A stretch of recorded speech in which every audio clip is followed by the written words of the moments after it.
મિત્રો, હવે આપણે થોડી વ્યસન મુક્તિ વિશેની વાત કરીએ.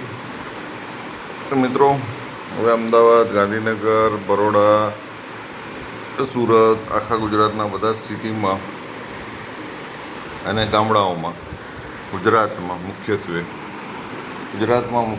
શેનું વધારે ચલણ છે? તો ચા, બીડી, સિગારેટ, પડીકી, ફાકી, એટલે આ બધી વસ્તુ, જે મસાલા, આ બધી જ વસ્તુમાં તમાકુ તો છે જ. એટલે મિત્રો, જો તમારે પોતાની બુદ્ધિ પર કાબૂ મેળવવો હોય અને પોતાની જાતને આ બધા દૂષણોથી બચાવવું હોય તો આ બધા જ વ્યસનો છોડી દેવા. ઇવન કોલ્ડ ડ્રિંક્સ બી છોડી દેવા બહારના, જેમાં કેફેન કન્ટેન્ટ બહુ હોય છે. મિત્રો, જો તમારે તમારી જિંદગીને સારી બનાવવી હોય તો કોઈ પણ વ્યસન, કોલ્ડ ડ્રિંક્સ, કેફેનવાળી વસ્તુઓ ના કન્ઝ્યુમ કરશો બહારની, તો જ તમારી જીવન સારું રહેશે. છોકરા છોકરીઓ બધા માટે લાગુ પડે છે, પરંતુ અત્યારની જે સ્થિતિ જોઈ રહ્યા છે કે મેક્સિમમ લોકો બધા આ દૂષણોમાં ભરાઈ ગયા છે અને ફસાઈ ગયા છે. કારણ કે વ્યસન એક જાળ છે અને જાળની રીતે ઓપરેટ કરે છે, અને આમાં ગવર્મેન્ટનું કોઈ રેગ્યુલેશન નથી.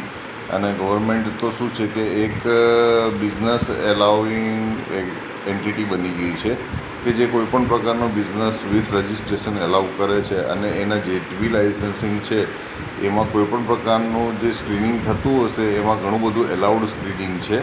અને આ જ્યારે આખો માસ કરતો હોય ત્યારે તમને એવું લાગે કે બધા તો વેચે છે, તો પછી એમાં ખોટું શું હશે? પણ બધા વેચે છે એમાં જ ખોટું છે. ગુટખા, પડીકીમાં બહુ જ ઝેરી દ્રવ્યો છે, એ તમારા હેલ્થને પરમનન્ટ નુકસાન કરે છે અને એનાથી આ બધી હોસ્પિટલો ધમધમે છે. બીડી, સિગરેટમાં તમાકુ છે, ટોબેકો છે, એ બી તમને સેડેટિવ્સ તરીકે કામ કરે છે અને એક્સાઇટમેન્ટ આપે છે, અને વ્યસનોની બહુ જ આડઅસરો છે.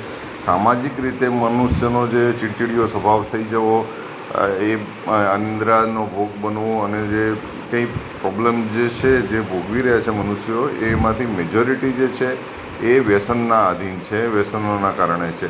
ચા, કોફી એક કોમન વ્યસન દેખાય છે અને બહુ જ ઇઝીલી અવેલેબલ છે.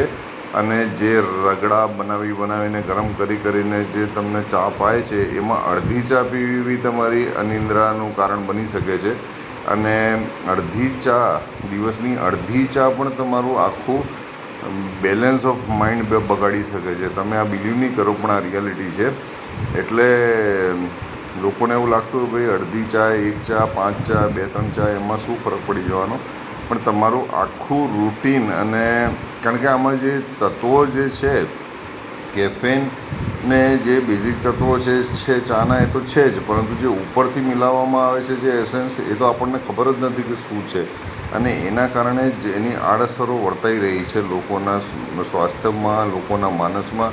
અને ગુજરાતમાં તો આનો એટલો બધો વેપલો વધી ગયો છે કે એના વગર લોકોને ચાલતું જ નથી.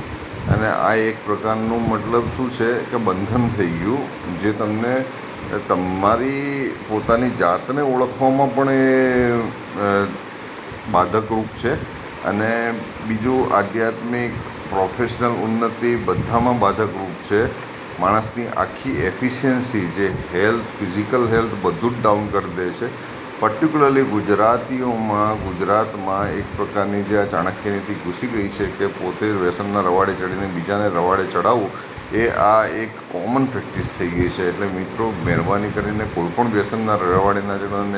અને હું તમને હાથ જોડું છું કે મહેરબાની કરીને કોઈ પણ આ દારૂ છે, આલ્કોહોલ છે, એ પ્રકારના વ્યસનમાં તો બિલકુલ ન જશો. કારણ કે એ વ્યસનોમાં તો મનુષ્યો બરબાદ થઈ ગયા. ગુજરાતમાં તો એસ્પેશિયલી કેટલાય નવયુવાનો બરબાદ થઈ ગયા. આ પર્ટિક્યુલરલી હોસ્ટેલમાં અપર પ્રાંતિયો, આઉટસ્ટેટના લોકો ને એ બધા લોકો જે પીતા હોય, બીજાને પણ આ બધી આદતો પાડીને ગુજરાતીઓને પણ આ લોકો સ્પોઇલ કરે છે. પણ ગુજરાતી બી ઓછા નથી.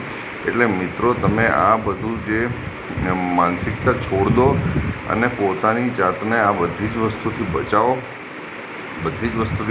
વ્યસનોથી, દૂષણોથી તમારી જાતને બચાવો. મિત્રો, સાત્વિક આહાર લો. બની શકે તો તમે પોતાના ઘરનું જ જમો, અને ના જમો, ઉપવાસ કરશો તો વધારે બેટર છે મિત્રો. અને જો એવા મિત્રો જે હોય, જે ફ્રેન્ડ્સ હોય, જે તમને આ રીતની પ્રવૃત્તિ તરફ લઈ જતા હોય કન્ટિન્યુઅસલી, એમને છોડો અને પોતાની જાતનું ડેવલપમેન્ટનું વિચારો. કારણ કે આ ગુજરાતનું, આ દેશનું ડેવલપમેન્ટ વ્યસનો કરીને નથી થવાનું. આ દેશનું ડેવલપમેન્ટ ફક્ત ને ફક્ત નિર્વ્યસની લોકો જ સારી રીતે કરી શકશે. સરકારોને તો પોતાના ધંધામાં, ટેક્સમાં એમાં રસ છે મિત્રો, એટલે સરકારો જે કંઈ ધંધાઓ એલાવ કરે છે બધા ધંધાઓ પ્રોપર છે એવું માની લેવું એ એક ઓછી બુદ્ધિની નિશાની છે મિત્રો. એટલે આ ભારત દેશ છે, એટલે સાચવીને આગળ વધો. કારણ કે જો આ તમે સપડાઈ ગયા આ બધી વ્યસનોની માયાજાળમાં તો કોઈ દિવસ મુક્ત નહીં થઈ શકો. જય ભારત, જય શ્રી કૃષ્ણ.